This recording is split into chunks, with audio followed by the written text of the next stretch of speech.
And welcome back. There's a report out in the Washington Post that claims some Hispanic U.S. citizens along the Texas-Mexico border are being denied passports, even detained and threatened with deportation. Immigration attorneys describe the changes in passport policy and immigration law enforcement as, quote, dramatic. The issue reportedly stems from a government allegation that babies born in Mexico were issued U.S. birth certificates from the 1950s through the 90s. Now, the State Department says there has been no change in its passport policy. In just a few days, a big immigration rally will be held along the U.S. border with Mexico outside El Paso, Texas. It's called El Grito de la Frontera, or Cry from the Border. It's being organized in part by leaders at Denver's Iliff School of Theology, and I talked with one of the organizers just before he left for Texas. Dr. Miguel De La Torre is joining us now to talk about the rally to be held in El Paso. We're glad you're here. I know that you are one of the organizers of this rally, so what's behind it? What do you hope to accomplish? Well, basically, we did a petition to protest what is going on with immigration, specifically the tearing of children away from their mothers at the border. And after we did the petition, we realized that's not enough. We have to put our bodies there and stand in solidarity with these people who are being separated and the families are being separated. So rather than just signing a petition that anybody can do, we decided to call faith leaders, community leaders, religious scholars to El Paso to highlight the moral crisis that our country is going through at this moment. And so it's one thing to have a rally, but then another to see some action come of it. How do you anticipate, how do you expect to see anything come of it? Well, number one, our major purpose is to raise consciousness. And not only raise consciousness with the media, but with the public as well. And hopefully with the raising of consciousness, we could begin to look at doing some practices and changes.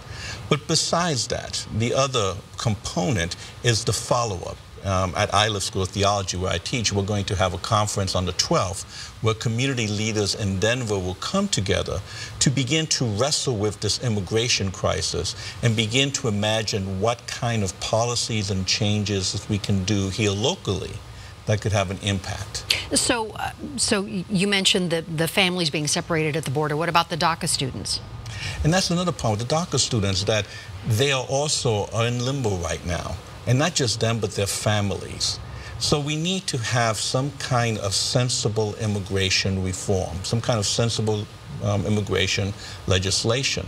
But the problem is that's not going to happen because too many private prison companies are making too much money by keeping immigrants in jail and by separating them and by creating now family prisons.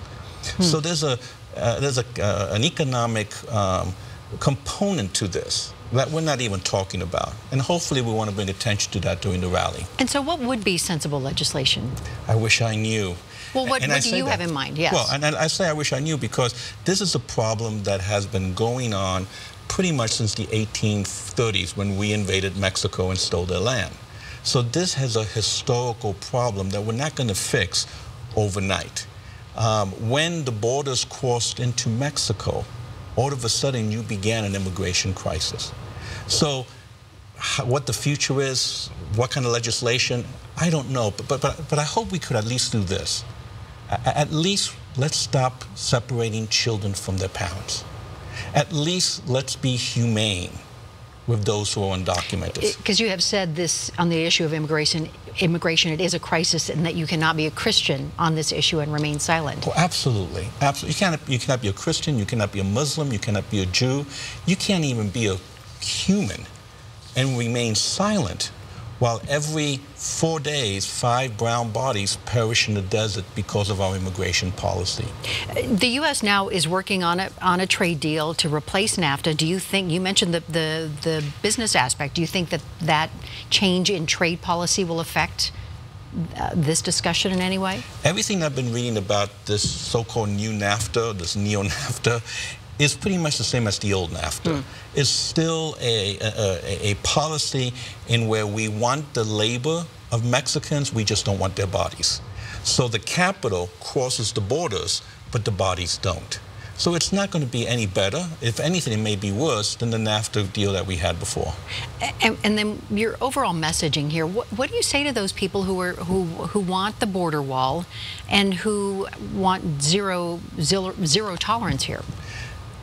Well, partly what I do is I feel pity, because they don't understand that what they want is killing brown people. It's killing people of color. Like I said, every 4 days, 5 bodies perish in the desert. There has to be a sensible way. And secondly, the border is not going to, or building a wall is not going to stop the immigration problem. This is an economic problem in Mexico and the United States of supply and demand that we need to be focusing on instead. And with less than a minute to go here, what do you think that will happen in the foreseeable future? What do you anticipate happening here? Everything that this administration that we have now has shown us is that it's going to get worse. More people are going to die on the border. The border's going to become more militarized.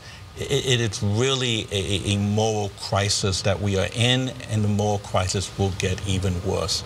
So I have no hope for any type of relief, any type of sanity, any type of liberation in the near future. Thank you. Thank you so much for having me. Appreciate it. Again, the El Grito de la Frontera rally, organized in part by the Iliff School of Theology, is this Wednesday through Sunday. Again, that's in El Paso, Texas. And after that, the professor will be hosting a discussion on what does it mean for Colorado, and that will be held on Wednesday, September 12th at the Iliff School of Theology here in Denver. We do have a link to information on the rally and the discussion at thedenverchannel.com/politicsunplugged.